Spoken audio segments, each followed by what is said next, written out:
वणी येथील शिवसैनिक हिंदवी स्वराज्याचे संस्थापक छत्रपती शिवाजी महाराज यांच्या राजधानी असलेल्या रायगड किल्ल्याच्या पायथ्याशी स्वच्छता अभियान राबवत संत गाडगेबाबा यांच्या जयंतीनिमित्त दोन महापुरुषांना मानवंदना अर्पण केली।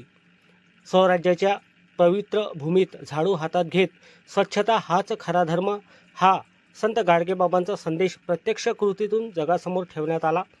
शिवरायांनी दिलेला स्वाभिमान, स्वराज्य आणि शिस्तीचा आदर्श तर संत गाडगेबाबांनी दिलेल्या स्वच्छता, समाज प्रबोधन आणि अंधश्रद्धा निर्मूलनाचा संदेश या दोन्ही विचारांचा संगम आज रायगडाच्या पायथ्याशी अनुभवायला मिळाला।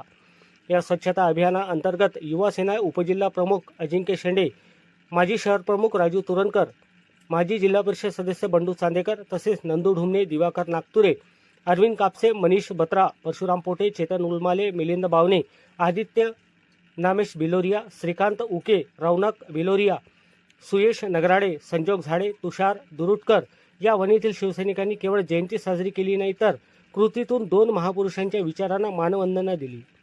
गड स्वच्छ, विचार शुद्ध, समाज जागृत हा संदेश देत जीवन कसे जगावे याचा आदर्श घालून दिला।